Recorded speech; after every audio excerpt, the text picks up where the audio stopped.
Good morning, Big Daddy Randy Allen here with Coffee with Coach. Coach Chris Douglas is with us again today, the head coach for Lyon College football. Coach, it's cold this morning. It's a little chilly. I mean, I woke up, looked at my radar, it had blue all over it, said snow till 7:45. I'm like, what? We're in Northeast Arkansas. This isn't supposed to happen. Well, you know, we had a bit of a dusting a couple of weeks ago. While we were gone. Yeah, and then a little bit of a light flurry today, too, but just it wakes you up in the That's morning. right. That's right. Feels like winter. It finally got perfect football weather, right? Exactly. Just Right in time after for the season, the weekend after the season. So. Well, Coach, 1-9 is how we ended up this year. Yep. Really wanted it to be 2-8. Sure. Because we had, Yeah, we had chances. Yeah, we had plenty of chances and all there. that too. But in Texas Wesleyan, of course, a good team. Played them this past weekend, and they handled us pretty well.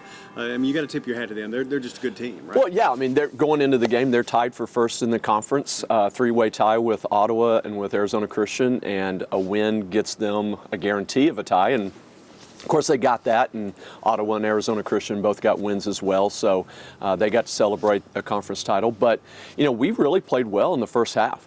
It didn't start off really good with a 70-yard touchdown run to open the very first play of the game, but turned around and drove down the field and scored, and then, had a lead 21-14 right before the end of the second half.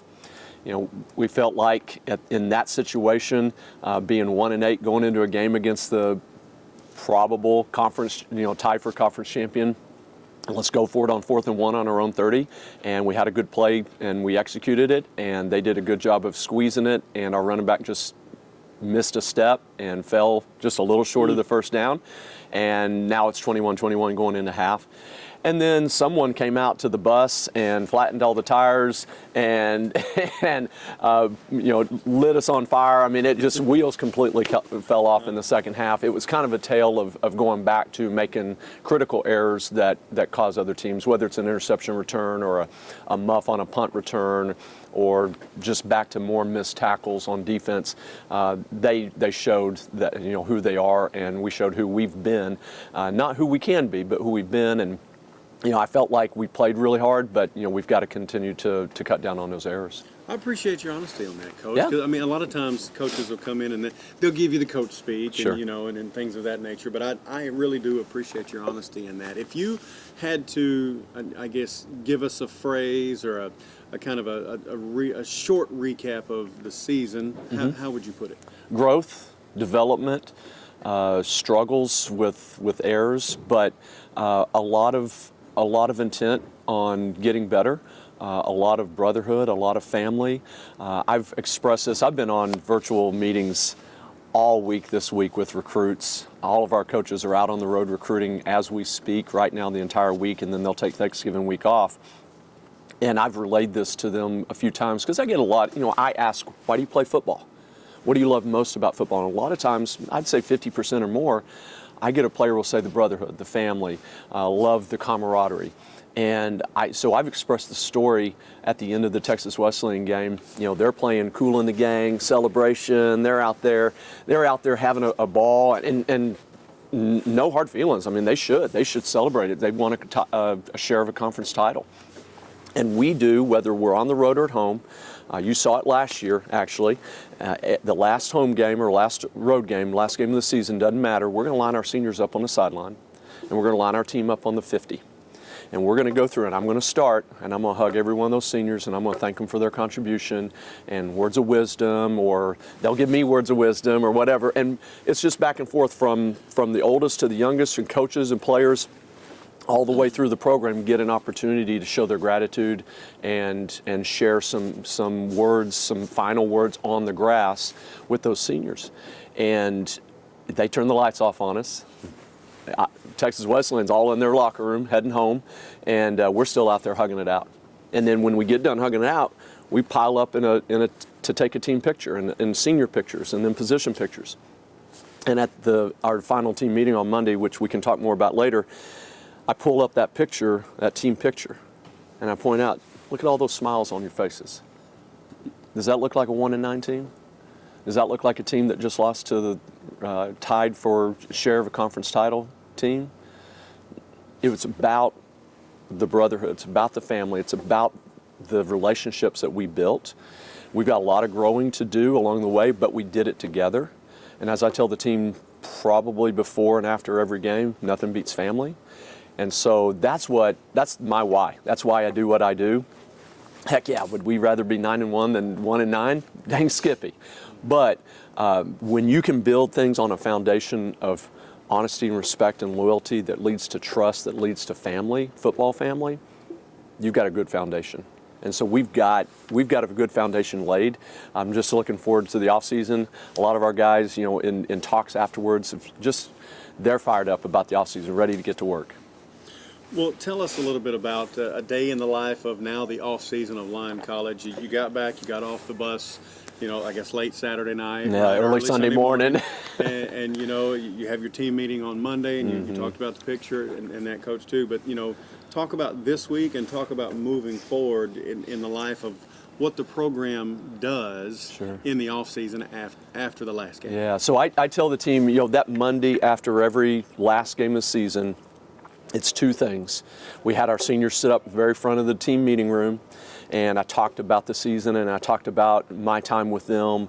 And I told them this is probably, I hope this never happens again, but I don't know that there's a group of seniors in the nation in college football. There's probably a few. I can think of Utah. They lost a couple players. I can think of some other, Virginia, Hearts and my thoughts and my prayers are with them, and they're canceling a game this weekend because of a tragic shooting on campus. But I don't know that a senior group has gone through as much as this senior group has. To have to go through COVID, lose their season, lose a fall semester not being on campus, lose Nacho, and it's one thing to lose a player, but to lose a player right in front of you. And then have to go through the transition that we're going through, making this transition to D3, which, again, I think it's a great move, but it's tough on these guys. And it puts them in a situation where it makes it really tough to win games in their last year.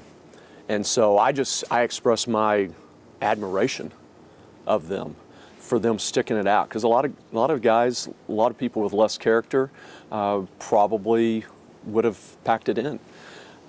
These guys, they stuck it out, and they left a legacy. They never were perfect, but they were really good at times, and they left a legacy for these younger guys that they can grow on. And so we tell the guys, hey, this is the last day of 2022. And we have the entire team stand up. Our seniors from the front have to walk down the aisle between everybody, and we give them a standing ovation, and we say, okay, get out and go clean your locker. And then when they're gone, everybody sits down, and I say, okay, today's the first day of 2023, and we turn the page. And so we talked a lot about, what the future holds with a new schedule and the aspirations for playing on campus, maybe as early as fall of 2023, maybe fall of 2024, and what we have to do moving forward to put ourselves in a position to be prepared to win games next year. And so it's that transition of turning the page on a Monday, and then as soon as that's over, like literally Coach Carr our offensive line coach, is in the car driving south to Texas to start recruiting, and the rest of our staff is out on the road. We clean out the locker room. Still got a little bit that we still got to clean out, but clean things up, and now we get to work on finishing up or continuing on with recruiting this 2023 recruiting class. And are you focusing specifically on Texas, or I'm sure you're looking at Arkansas kids too? Yeah, but absolutely. I know Texas has got a lot of good football pedigree there too. Yeah. But when we talk about recruiting for Lyon College, academic standard, and then of course they're student athletes, so the athletics come second. Absolutely. To that as well. So where do you recruit a Lyon College football player? Where's the focal point in that? We draw a circle 6 hours around Batesville, and we hit everything within that 6 hours that we physically can. Now, you can't hit some of the areas, but we're definitely outside of Arkansas. We're going to hit the metro areas. So we're going to hit DFW. We're going to hit Nashville. We're going to hit Alexandria and Shreveport and Monroe. We're going to hit St. Louis. Coach Lieb right now is in St. Louis in high schools. I just retweeted a tweet of a picture from a high school coach that I know in St. Louis, had a picture of him with some of the players that he was talking to that day. Coach Freeland is in Southeast Arkansas and finishing up, and then heading to Louisiana and Mississippi and hitting those areas. So Arkansas is our core. That's our backyard. We have to win as much as we can in Arkansas. 2 years ago, our 2021 recruiting class, we signed 22 guys out of 47 that we signed total. This last year, we signed 24 out of 60 freshmen from Arkansas. So Arkansas is hugely important. So a third of your recruiting class. A third of our recruiting class. Would love to get it closer to 50%. That's ultimately my goal, is to try to get to where 50% of our recruiting class comes from Arkansas. But we have to go out. We have to. We're too close to Memphis. We're too close to Dallas to not go to those areas. So that's areas that we'll travel to as well. We were really fortunate these last 2 years to have 2 bye weeks in week 4 and week 7 that we could go out and canvass all of Arkansas a second time. We always go out in the spring, in April and May, and lay the foundation for the next class, but then we go back out and re-hit some of those guys and find maybe a few more gems that we didn't know about, and start the process with those guys. But really, when we're hitting those bye weeks in week 4 and week 7, it's almost not a wrap up, but it's taking that next step that's getting closer to them committing. And so we've already got a couple commitments. We've got some financial aid offers out to some guys locally as well. So it's going very, very well. And we've got some campus visits coming up pretty soon. In fact, in about 48 minutes, I'm meeting a young man. I can't say from where or his name or anything like that, but I'll be meeting him over at the Welcome Center, and he'll spend a few hours on campus. Has the transition from NAIA to D3, does that make you as a coaching staff kind of approach recruiting a little bit different? I know the NCAA has special rules and things that NAIA doesn't necessarily have. So what kind of adjustments are you having to make in that? Really none, because we've always had to make sure that we're very disciplined to the fit of the institution. I tell our staff that almost every staff meeting we have when we're talking about recruiting is we have to be disciplined to the fit of the institution academically, socially. So our guys that we recruit, first of all, have to be admittable. They have to have a certain GPA or higher. They have to have a certain ACT or SAT score or higher. But they also have to understand we're a school of 550 to 600. We're a liberal arts school. It's very high academic rigor here at Lyon. And so we have to, right off the jump, we have to make sure that we do our due diligence and filter out the guys that we really need to focus our energy on, and not chase guys that aren't going to be a good fit here. Some guys are interested in a bigger school. They're interested in bigger social life and things like that come along with a bigger enrollment. Some guys want a smaller setting and they want more interpersonal contact with their professors. And so we have to wade through that and make sure that the guys that we're talking to understand that in their recruiting process, and then make sure that as we continue to help them get through the recruiting funnel and the admissions funnel, getting accepted and getting financial aid packages, that we continue to reinforce that they understand who we are, because that's what's going to help us keep the guys that we sign. What about coaches? Do you feel as if you may lose some of that? Because there's always transition and off-season and things like that. How's your coaching staff right now? Very good. We haven't done exit interviews just because we're so busy hitting the road recruiting, but I always do an end-of-the-year evaluation on all of our coaches, particularly our first-year coaches, because it's the first time to get to know them and really get a deep dive on those guys. We'll be doing those as they come off the road in that last week last week for us, right before Christmas break, before they depart, but middle of December, and get a chance to talk with them and what their plans are. But initially, I feel like everybody's back. I feel like everybody's continuing to grow and understand our system. There were some fits and starts this year with coaches just understanding the tempo of practice and understanding my expectations and just understanding certain schemes and terminology and things like that. And that's natural, especially when we had to hire a couple coaches, few coaches, so late in the process that it's one thing to get players up to speed, it's another thing to get coaches up to speed, and we just didn't have the time really to get those guys going. So I really am hopeful that they'll all come back because they'll be so much better in their second year with us, just being able to click stuff off and be able to roll. It took us a few weeks to really get as efficient as I wanted to be, and we really had to push some buttons to get that going. But once we did, I felt like our practices got a lot more efficient and we got a lot more out of practice. Coach Douglas, we mentioned off the air that we got a verbal commit for hopefully game number 10 next right. year, right? That's right. We can't talk about that one That's as right. far as who it is right now because the signature's not there. That's right. But, talk a little bit, and I know we mentioned this a few weeks ago, but talk a little bit about the new schedule next year, the new teams we're going to be playing and going into this NCAA institution that we are for D3. Yeah. Very excited about it, and I got a chance to share with the players who we're playing. And I told them there's a couple of schools on here. If we can manipulate some things and we can find another opponent, it might be a better fit because of distance or because of what level they play at. But very, very excited about it. And before I dive into that too much, really excited about the SCAC, the Southern Collegiate Athletic Conference schedule coming up in 24, because as we dive into that, the front end of our non-conference schedule is going to fit perfectly. Because how it's worked out, the first half of our schedule, we've got set for 2-year contracts for 23 and 24 with those teams. The back half of our schedule is all 1-year contracts. For some reason, it's just worked out that way. Mostly Well, that's because you're going to the new conference in the next season. Well, we didn't know that going in. So when we got these contracts, they were saying, hey, we only want to play 1 year. Mostly because they're already in a conference. And so they're like somebody was looking out for us, right? I think so. So it works out perfectly that the second half of the conference is laid out for us in 24, that I don't have to, hey, I'm sorry, we got to cancel and because we're going into this conference. And we're already set for 24 on the front end. But I'm really excited about, we open with 2 home games here, 2023, one with Grinnell, Iowa. If you want to say Harvard of the Midwest of any school, they are the Harvard of the Midwest, super high academic. They're a school that football-wise has struggled lately, but they're going to be, as far as caliber of school, and the conference that they play in, very comparable. In fact, I was having a conversation with a coaching friend yesterday, a really good friend of mine that we coached for quite a while together at McMurray and had a lot of our success together. He's in the Midwest Conference that makes up mostly Wisconsin and Illinois, and he was asking, hey, how do you feel like y'all compare conference-wise? And I told him I feel like Lyon would be a team that would compete in the upper third, maybe even for a conference championship this year in the Midwest Conference. And we're playing a team out of that game 1. So really excited about that.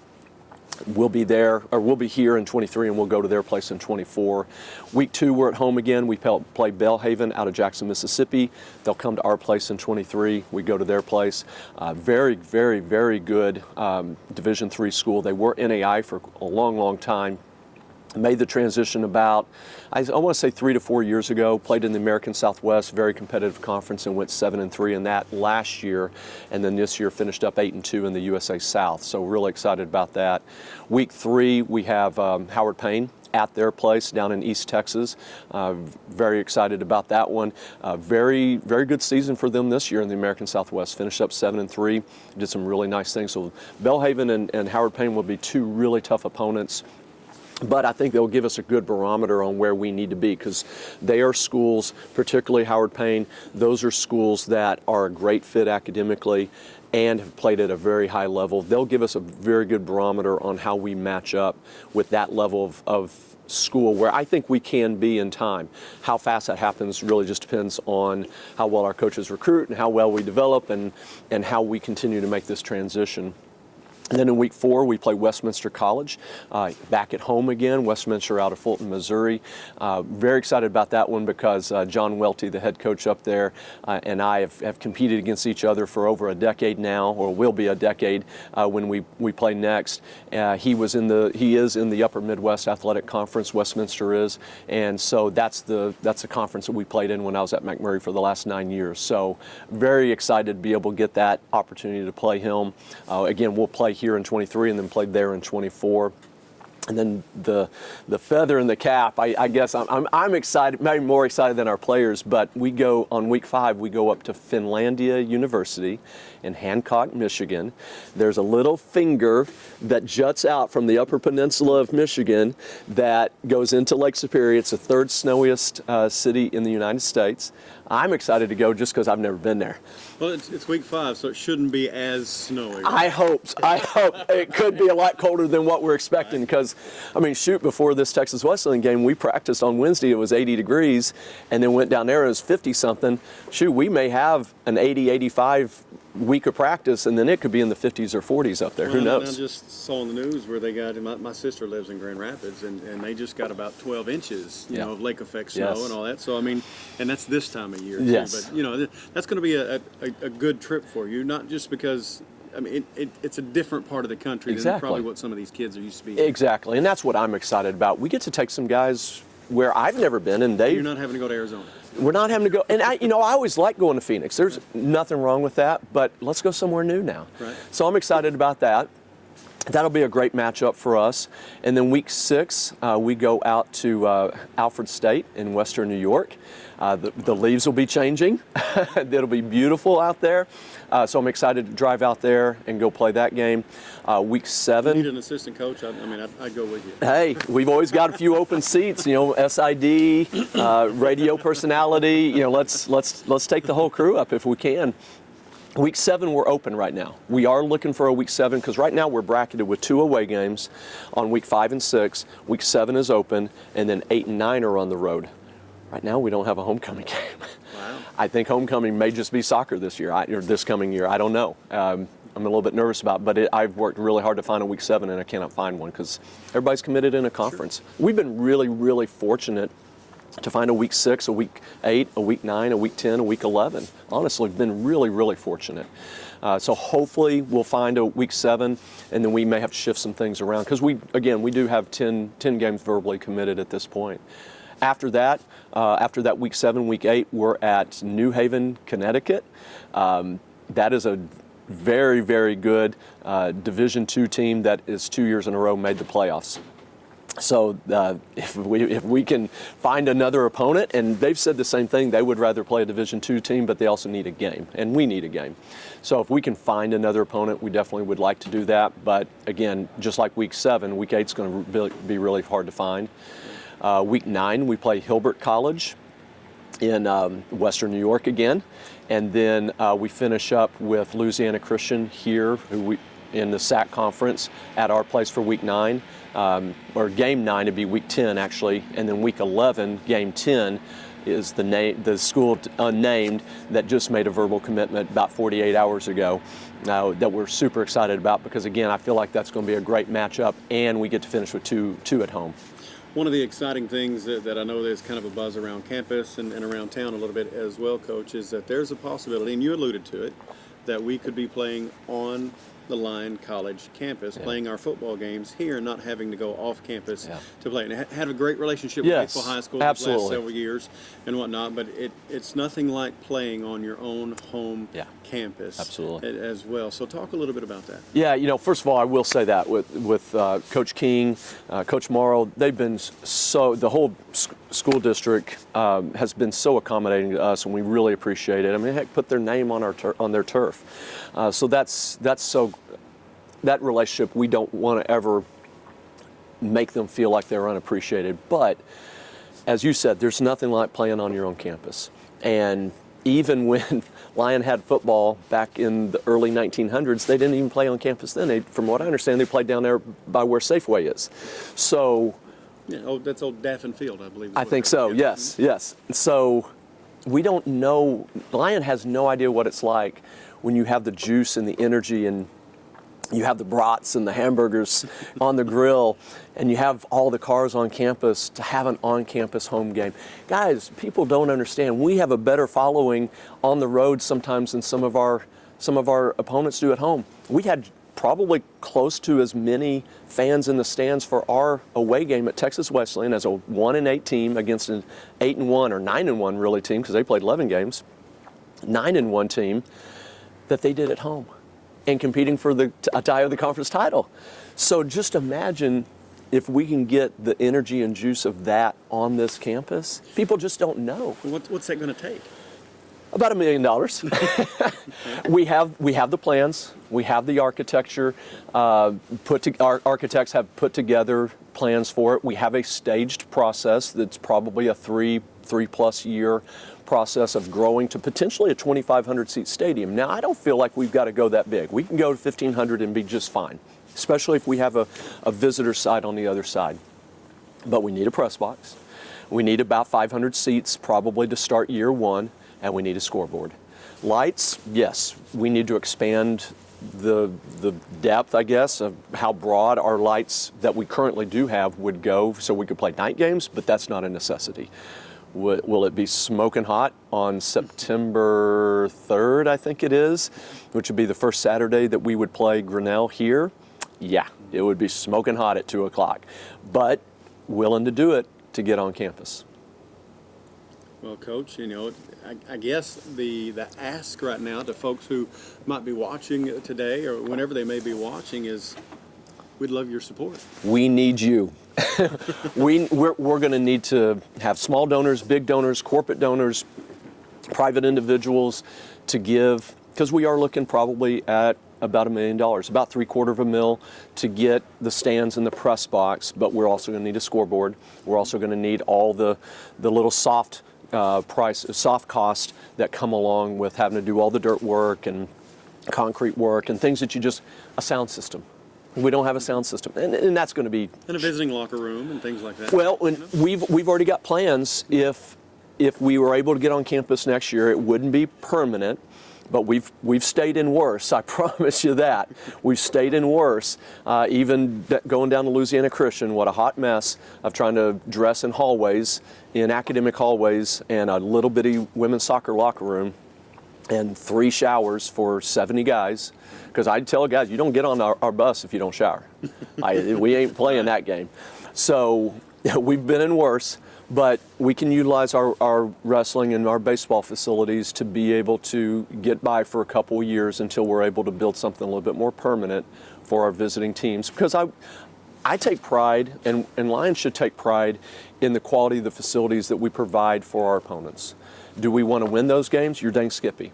But I'm not going to do like Mississippi State. I heard the old story of Coach Leach talking about they had just a cement room and it was toilet with no privacy dividers right in the middle of the, football players, shoot, I don't know what it is, but after pregame meal, they got to go use the bathroom. Right. So I always wonder why you don't take care of business earlier. But anyway, we want to treat our opponents right. Now, I'm not against painting everything pink like Iowa. By the way, I have been to Kinnick Stadium and I did take a tour of their pink locker room, and I kid you not, they have pink urinals. Everything is pink. It is crazy. I'm not opposed to that, but I want to treat our opponents right. I want to give them a proper space. It doesn't have to be luxurious. It doesn't even have to really have lockers, but if they've got hooks and they've got benches and they've got places to sit and they've got space and they've got showers and they've got toilets. Right. Let's treat our opponents right. Nothing wrong with a little hospitality, right? No, exactly. I mean, we want to do things first class. Well, if we're going to do things first class, we need to treat our opponents first class as well. And so I think that just goes hand in hand on how we want to treat our own players. Well, Coach, there's still a lot of work to do. Even though the season is done, there's still a lot of work to do. It never ends. It never ends. Does. But, Coach, it's been a pleasure working with you this season. It's been a pleasure watching the young men play on the football field, and it's been a pleasure to bring it to you as well. Thank you, Coach, and good luck in recruiting. Appreciate it. Looking forward to it. Absolutely. This has been Coffee with Coach Chris Douglas here in front of the Salty Dog on the campus of Lyon College. I'm Big Daddy Randy Allen. Thanks for tuning in, and hey, we'll see you next season.